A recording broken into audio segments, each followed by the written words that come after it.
Hey everyone, Mario again, coming at you with another episode of the Streak-A-Thon, and now we move on to the second match, emanating from the Hoosier Dome at WrestleMania 8. It is The Undertaker taking on Jake the Snake Roberts.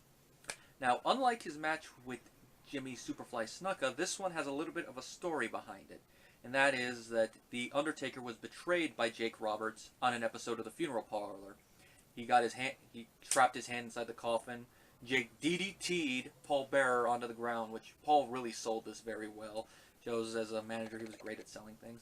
And then Jake takes the steel chair to the Undertaker's back. He's no-selling it a little bit, but it's not enough. He keeps getting whacked over and over again, and he eventually is knocked down. Then we get an interview with Jake, talking about, he's not bringing the snake to the ring. This is how rumors get started. And he calls President Jack Tunney a senile old fool, in a sense, but says that even with that, he's not going to let him bring the snake to the ring, and we never see the snake. Might have been interesting if he had brought the snake, like try to throw it on the Undertaker, and Undertaker no-sells the snake, but that didn't happen. The two make their way to the ring, and like the previous year, Undertaker is universally cheered, especially when his name is announced. And the match begins, Jake goes right after the Undertaker, then Undertaker starts dominating the match. So in essence, it's a lot like the previous year's match. Only difference is Jake actually gets a lot more offense in than Snuka did. Even though I believe he was also on the way out, but I don't think he left until later in the year. I'd have to look that up, but I know this is around the time he did leave and then ended up in WCW where he had that coal miner's glove match with Sting. Now, Taker's offense is mainly like it was the previous year. A lot of no-selling and, punches and elbow drops. And then he's about to do something to Jake, and Jake reverses it right into a DDT. To steal a phrase that's usually used with Randy Orton, out of nowhere. That's what I loved about the DDT when Jake used it, is that he could use that move out of nowhere. Most of the time he picks him up and do it, but it shows that he could reverse it from another move, and boom, as he would put it, the end. Now he doesn't go for the pin, which I think is pretty good because it protects the DDT a little bit. And then as he's getting up, Undertaker sits up. They go a little bit more back and forth, and then Jake hits Taker with another DDT. Now, the smart thing here to protect this move, instead of Jake going for a cover and then Taker kicking out and then kind of killing the move a little bit, even though WrestleMania, if Jake's going to be leaving in the next couple months, it would make sense that Taker could kick out of one at least. But since this is the second one he got hit with, that'd be pushing it a little bit, even though it would fit Taker's character as the man who feels no pain, who has formaldehyde running through his veins, that he would kick out of it. Well, instead of that, they have Jake go after Paul because he sees Paul, holding the urn and all that. And he's like giving him I'm going to get you. Goes out there, as he's going to attack Paul, Taker sits up again, then goes and helps Paul and delivers a tombstone pile driver on Jake on the outside.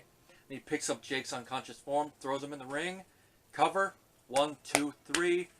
And he is now 2-0. Now, one of the things that really makes this match a step up from the previous year is Jake's psychology. Everyone knows that Jake is a master of in-ring psychology, and this match shows that. As I mentioned, the ring presence and protecting his own finishing maneuver, and how they added to Taker's finishing maneuver by having it done on the outside to really make it hurt, because in kayfabe, a tombstone pile driver on the inside is going to hurt a lot.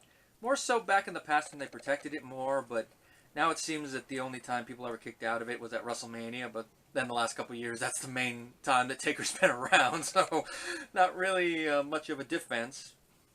When he was more active, more of a defense, but alas, there was a long gap when he went back to the dead man where hardly anyone ever was kicking out of the tombstone.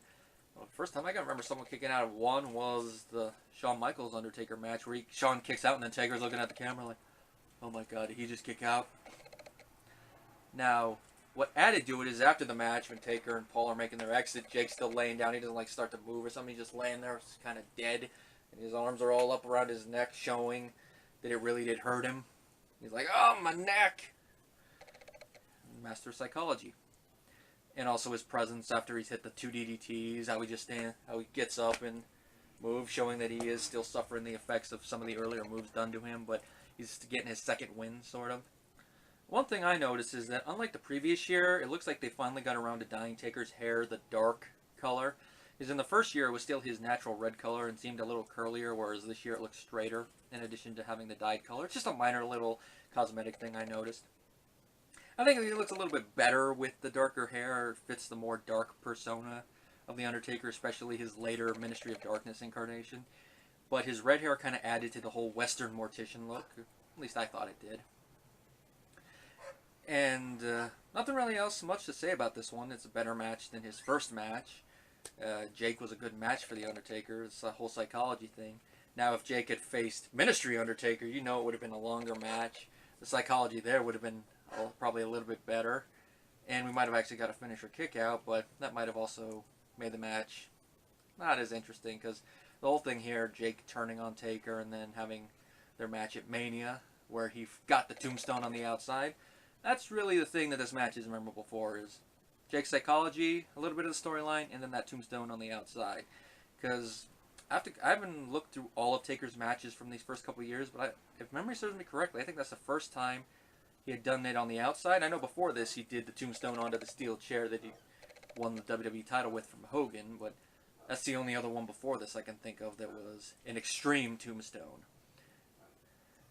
Of course, the most extreme one Taker didn't even do, but I'm not going to go there. Anyway, like I said, step up from the previous year. I don't know if I'd put it in the top 5 of his streak matches, but definitely one of his best of the early one, especially when we compare it to what's next on this list.